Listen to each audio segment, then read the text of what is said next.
hello' সকলোৱে নমস্কাৰ ল'ব আপোনালোকে নিশ্চয় জানে যে অম্বিত কেপিটেল নামৰ এটা সংস্থাই অলপতে সদৰি কৰিছে যে 8 চেন্ট্ৰেল পে কমিশনত যিসকল চৰকাৰী কৰ্মচাৰী আছে তেওঁলোকৰ দৰমহাটো 30 ৰ পৰা 34% পৰ্যন্ত বৃদ্ধি হ'ব এতিয়া তেওঁলোকৰ এই দাবীটো কিমান যুক্তিপূৰ্ণ আৰু তেওঁলোকৰ এই দাবীটো চৰকাৰী কৰ্মচাৰীসকলে কিমান গুৰুত্ব সহকাৰে ল'ব পাৰে সেইটো জনাৰ আগতে জানিব লাগিব আমি যে অম্বিত কেপিটেল কি বস্তু তেওঁলোকৰ কাম কি আৰু তেওঁলোকে কেনেকুৱা সাৰ্ভিস প্ৰদান কৰে অম্বিত কেপিটেল হৈছে এটা ফাইনান্সিয়েল সাৰ্ভিসেছ এজেন্সি আৰু তেওঁলোকে কি কৰে তেওঁলোকে ইন্ডিয়ান ইকোনমিৰ ওপৰত মানে সাৰ্ভে কৰি এটা মানে সমীক্ষা চলায় যিবিলাক মানে লাৰ্জ মানে কি ফান্ড আছে আপোনাৰ মিউচুৱেল ফান্ড হোক বা যিবিলাক আপোনাৰ পেনশন ফান্ড হোক বা যিবিলাক ইন্স্যুৰেন্স কোম্পানী আছে তেওঁলোকৰ যেটো পোৰ্টফোলিও সেই পোৰ্টফোলিওবিলাক হ্যান্ডেল কৰাত সেই পোৰ্টফোলিওবিলাক চলোৱাত সহায় কৰে মানে আমি ক'ব পাৰো যে অম্বিত কেপিটেল এটা এলাবেছা বস্তু নহয় তেওঁলোকৰ মানে গোটেই ইন্ডিয়ান ইকোনমিৰ ওপৰত এটা মানে ভাল নলেজ আছে আৰু ইন্ডিয়ান ইকোনমিয়ে আগন্তুক মানে সময়ত হয়তো এটা টাইম পিৰিয়ড লৈ 5 বছৰ হ'ব পাৰে 10 বছৰ হ'ব পাৰে বা তাতকৈও বেছি দীঘলীয়া পিৰিয়ড হ'ব পাৰে সেই আগন্তুক টাইম পিৰিয়ড এটাত কেনেকুৱা প্ৰদৰ্শন কৰিবলৈ যাব সেই বিষয়ে তেওঁলোকৰ কিছু পৰিমাণে হলেও নলেজ আছে গতিকে তাৰ ওপৰত ভিত্তি কৰি মানে এই যে সংস্থা অম্বিত কেপিটেল তেওঁলোকে এইটো প্ৰেডিকচন দিছে যে 8 চেন্ট্ৰেল পে কমিশনত চৰকাৰী কৰ্মচাৰীসকলৰ দৰমহা 30 ৰ পৰা 34% পৰ্যন্ত বৃদ্ধি হ'ব লগতে এইটো কথাও কৈছে যে এই বৃদ্ধিটো যোৱা যেটো বৃদ্ধি হৈছিল 14.29% মানে যেটো 7 পে কমিশনৰ দৰমহা বৃদ্ধি হৈছিল 14.29% তাতকৈ অলমোস্ট ডাবলতকৈ বেছি হ'ব বা ডাবল পৰ্যন্ত হ'ব লগতে তেওঁলোকে এইটো কথাও কৈছে যে 8 চেন্ট্ৰেল পে কমিশন ইমপ্লিমেন্ট হওঁতে 2027 ৰ মাজভাগ গৈ পাব আৰু এইটো একো ডাঙৰ কথা নহয় কাৰণ 2016 চনৰ যেটো মানে 7 পে কমিশন আছিল 1 জানুৱাৰীত ইমপ্লিমেন্ট হ'ব লগা আছিল হেইটো ইমপ্লিমেন্ট হওঁতে 2017 ৰ এপ্ৰিল পাইছিল গতিকে ডাঙৰ কথা নহয় হেইটো হ'ব পাৰে তেনেস্থলত আমি অম্বিত কেপিটেলৰ যেটো দাবী হেইটো আমি মানে উলাই কৰিব নোৱাৰো আৰু হেয়ে এতিয়া আমি চাম যে যদি হে তেওঁলোকৰ দাবীটো সত্য হয় তেনেহলে চৰকাৰী কৰ্মচাৰীৰ দৰমহা কিমানখিনি বৃদ্ধি পাব ইয়াতে কিন্তু বুজিবলগীয়া এটা বিষয় আছে এই যেটো 30 পৰা 34% বৃদ্ধি হ'ব বুলি কৈছে এইটো বৃদ্ধি কিন্তু কাৰেন্ট বেসিক পেৰ ওপৰত বৃদ্ধি হোৱাৰ কথা কোৱা নাই এইটো কৈছে গভৰ্ণমেণ্টে কিমান পাৰ্চেন্ট দিব কিমান পাৰ্চেন্ট বৃদ্ধি কৰিব যেটো যোৱা বছৰ বৃদ্ধি কৰিছিল মানে যোৱা বছৰ নহয় যোৱা চেন্ট্ৰেল পে কমিশন বৃদ্ধি কৰিছিল 14.29% আৰু তাৰ আগৰ যেটো পে কমিশন আছিল 6 পে কমিশন তাৰ বৃদ্ধি কৰিছিল 40% এতিয়া এই যেটো মানে বৃদ্ধি কৰে গভৰ্ণমেণ্টে যেটো পাৰ্চেন্ট দিয়ে সেই পাৰ্চেন্টটো কিহৰ ওপৰত দিয়ে এটো বুজিবলৈ হলে আমি অলপমান বৰ্ডলৈ আহিব লাগিব তাত বুজাবলৈ সুবিধা হ'ব আপোনালোকে নিশ্চয় জানে যেটো মানে এগৰাকী এমপ্লয়ৰ কাৰেন্ট বেসিক পে চলি থাকে ধৰা হল এগৰাকী ব্যক্তিৰ যেটো basic pay current basic pay হেতু চলি আছে কিমান 21000 টকা তেনেহলে এই 21000 টকাটো কি কৰা হ'ব যেতিয়া নতুন পে কমিশন আহিব তেতিয়া ইয়াক ধৰা হ'ব 1 বুলি অৰ্থাৎ যাৰ যেটো বেসিক পে হয় যদি কাৰোবাৰ যদি চলি আছে 25000 টকা তেনেহলে সেই 25000 টকা কি ধৰা হ'ব 1 বুলি ধৰা হ'ব এতিয়া সেই সময়ত কিমান ডিএ চলি আছে 8 চেন্ট্ৰেল পে কমিশন অহাৰ সময়ত যদি ধৰি লও যে আমাৰ ডিএ চলি থাকিব 60% তেনেহলে কি কৰা হ'ব পইণ্ট দিয়াৰ পিছত ইয়াত লিখা হ'ব 60 মানে 1.60 আৰু এটো হল 21000 টকা বেসিক পে থকা মানুহজনৰ হ'ব 1.60 ঠিক তেনেকৈ 25000 টকা হলেও একেই হ'ব 1.60 হ'ব এতিয়া যোৱা 7 পে কমিশনত কি হৈছিল এই যেটো ফিগাৰ আমি পালো এই ফিগাৰটো যোৱা বছৰ কেনেকৈ আছিল যোৱা বছৰ নতুন পে কমিশন অৰ্থাৎ 7 পে কমিশন অহাৰ সময়ত আমাৰ যেটো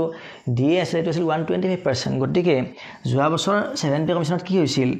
বেসিক পে যদি 1 বুলি ধৰিছিলো তেনেহলে আমাৰ ডিএ আছিল 125% গতিকে 1.25 যোগ হৈছিল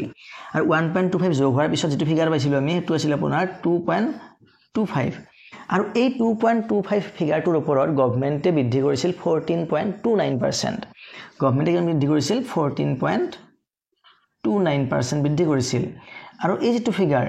এই ফিগাৰটো যেটো এনসাৰ ওলাই হেতু ওলাই 0.32 আৰু সামথিং ওলাই এতিয়া এই 0.32 ইয়াৰ লগত যোগ হৈ যাব মানে প্লাস 0.32 এতিয়া এই যেটো ফিগাৰ ওলাব এইটো ওলাব 2.57 আৰু এইটো ওলাইছিল আমাৰ যোৱা 7 পে কমিশনৰ ফিটমেন্ট ফ্যাক্টৰ ঠিক তেনেকৈ এইবাৰ অম্বিত কেপিটেলে যে কৈছে যে 30 পৰা 34% পৰ্যন্ত স্যালাৰি বৃদ্ধি হ'ব গভৰ্ণমেণ্টে বৃদ্ধি কৰিব হেতু বৃদ্ধি কৰিব এই যেটো আমাৰ ফিগাৰ ওলাব 1.60 তাৰ ওপৰত 30 পৰা 34% যদি হে তেনেকুৱা হয় তেনেহলে কি হ'ব এই 1.60 ইনটু যদি ধৰা হল যে 30% বৃদ্ধি কৰে গভৰ্ণমেণ্টে তেনেহলে কি হ'ব যদি 30% বৃদ্ধি কৰে তেনেহলে 1.60 30% কিমান হ'ব আমি যদি চাও তেনেহলে এনসাৰটো ওলাব 0.48 ওলাব